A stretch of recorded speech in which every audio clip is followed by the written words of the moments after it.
Ada seseorang bekerja di tempat yang haram, jelas ini haram deh, dan dia akui ini haram, tapi dia nggak mau keluar. Kenapa dia nggak mau keluar? Dia katakan, anak saya 4, Ustaz.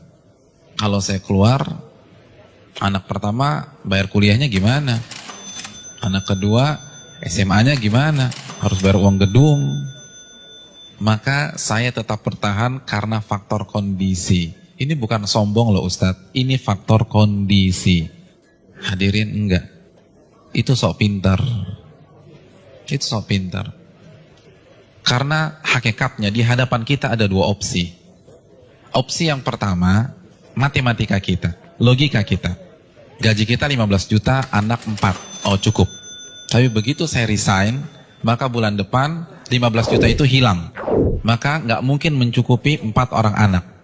Itu matematika kita.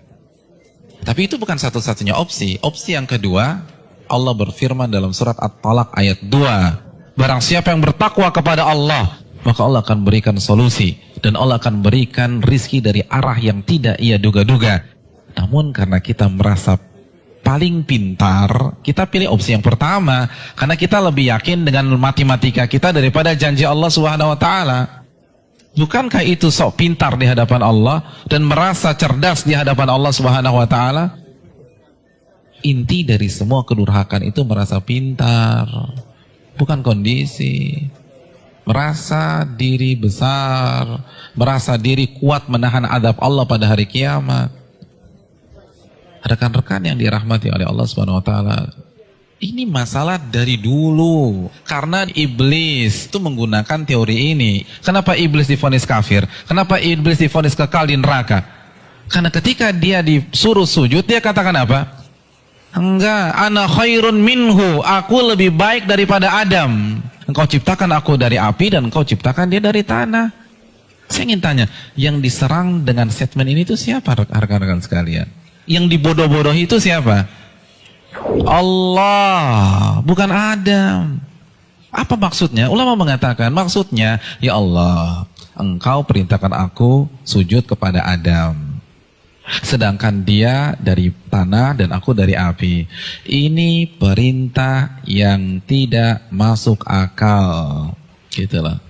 Ini perintah yang bodoh. Kalau bahasa Arab, ini nggak worth it banget nih Allah, gitu loh. Makanya kan Allah langsung habisi dia. Aba wastakbara wa kana minal kafirin. Ini bukan hanya semata-mata sujud, hadirin. Ini lebih besar dari itu. Nah begitu juga dengan orang yang banyak maksiat sekarang.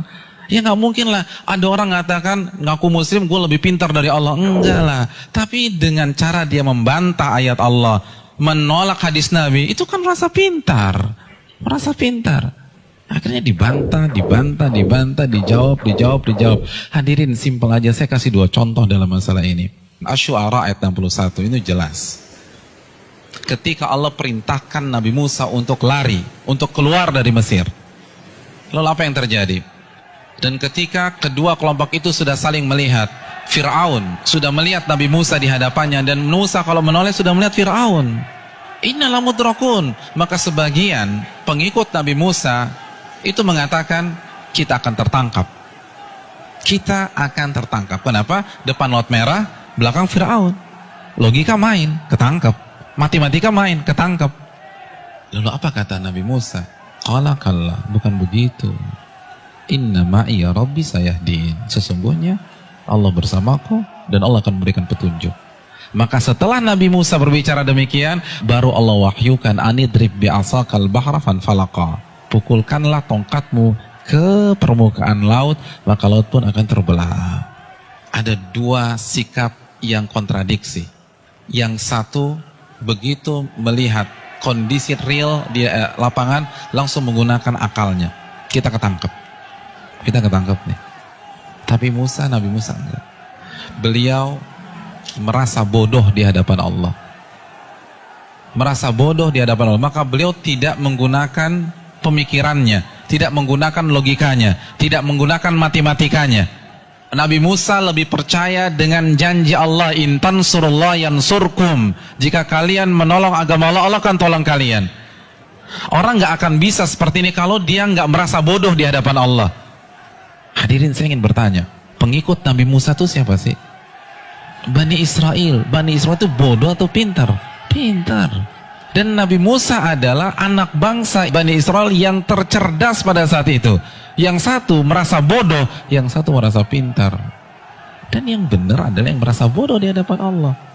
Ternyata seluruh analisa, prediksi yang diucapkan oleh seluruh orang-orang yang mengatakan kita akan ketangkap salah semua. Bukankah itu pelajaran bagi kita? Bukan berarti kita nggak boleh menggunakan akal sehat, enggak. Tapi kalau sudah berhadapan dengan perintah yang jelas, larangan yang jelas, merasa bodohlah di hadapan Allah. Jangan kritik, nggak mungkin Ustaz. Ini nggak make sense nih Ustaz. Ini nggak dapat hitung-hitungannya. Tuh Anda baru lagi merasa pintar. Emangnya Allah nggak bisa mengkayakan Anda dari jalan-jalan yang Anda nggak duga?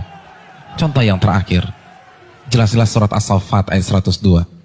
Perintah jelas. Allah perintahkan Nabi Ibrahim untuk menyembelih putranya.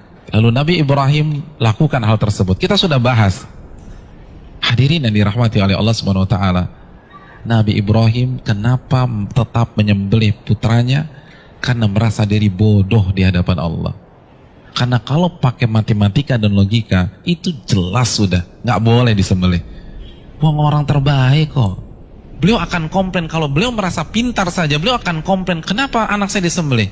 Saya kan manusia terbaik di sini. Harusnya kan anak saya sekolah di sekolah internasional, ya Allah, kenapa justru disembelih? Kan begitu logikanya. Tapi tidak. Beliau merasa diri bodoh sehingga lebih percaya terhadap perintah Allah daripada logikanya sendiri. Ada yang berani meragukan kecerdasan Ibrahim? Saya ingin tanya, etnis dan ras tercerdas di dunia itu siapa? Bani Israel. Bani Israel itu keturunan siapa?